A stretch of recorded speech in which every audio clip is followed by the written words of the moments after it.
નગરપાલિકાની ચૂંટણીને લઈને આચારસંહિતા લાગુ છે। જો કે ધોરાજીમાં ચૂંટણી પ્રચાર માટે સરકારી વાહનોનો ઉપયોગ થતો હોય તેવો વિડીયો વાયરલ થયો છે। ગોંડલ નગરપાલિકાના પ્રમુખ પ્રચારમાં ગોંડલ મ્યુનિસિપાલિટી પ્રેસિડેન્ટ લખેલા વાહનનો ઉપયોગ કરતા હોય તેવો વિડીયો એક જાગૃત નાગરિકે બનાવીને વાયરલ કર્યો છે। ગોંડલ ભાજપના સત્તાધારી પ્રમુખે આ અંગે ઉડાઉ જવાબ આપ્યો તો આ સાથે જ પ્રમુખ સાથે રહેલા કેટલાક લોકો તો ચૂંટણી પંચમાં ફરિયાદ કરી દો તેમ પણ કહેતા જોવા મળ્યા। તો ધોરાજીની આ ઘટના સામે આવી છે। વાત કરીએ કે આચારસંહિતા લાગુ છે છતાં પણ આચારસંહિતાનો ભંગ થયો હોય તેવું જોવા મળ્યું છે। ગોંડલ નગરપાલિકાના પ્રમુખે સરકારી કાર લઈને ધોરાજીમાં ચૂંટણી પ્રચાર કર્યો હતો। આ સાથે જ ઉડાઉ જવાબ પણ આપવામાં આવ્યો। ગાડીના ડ્રાઈવર અને પ્રમુખે વિડીયો બનાવનારને પણ ઉડાઉ જવાબ આપ્યો હતો। તો આચારસંહિતાનું ભંગ થયું હોય તેવું સામે આવ્યું છે। ચૂંટણી પ્રચારમાં સરકારી વાહનના ઉપયોગ સામે કાર્યવાહી થશે કે નહીં તે સૌથી મોટો પ્રશ્ન છે।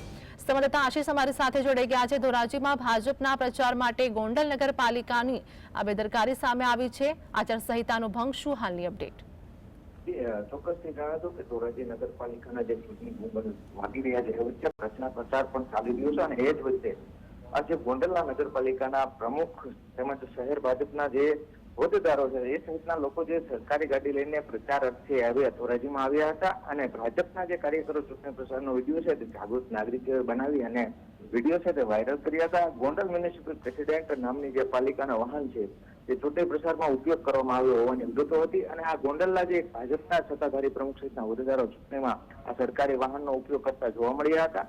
નગરપાલિકાના વાહન સાથે નગરપાલિકાના જ કર્મચારીઓ પણ આમાં કામે લગાડાયા હતા। ત્યારે આ વિડીયો છે તે જાહેર જનતાએ બનાવ્યો હતો અને ચૂંટણી પ્રચારમાં નગરપાલિકા સરકારે વાહનની પરવાનગી કોણે આપી તે પણ એક બાબતે સવાલો ઉઠ્યા છે। એ સાથે જ પાલિકા પ્રમુખ સાથે આવેલા ભાજપના લોકોએ કહ્યું કે ચૂંટણી પંચમાં ફરિયાદ કરી દો। એટલે આમ જોઈએ તો ભાજપના રાજમાં કોઈને ડર ના હોય તેવું લાગી રહ્યું છે ને આખરે આ ચૂંટણી પંચમાં ફરિયાદ થાય તેવું જાણવા મળી રહ્યું છે। જી આભાર આશીષ સમગ્ર માહિતી આપવા માટે।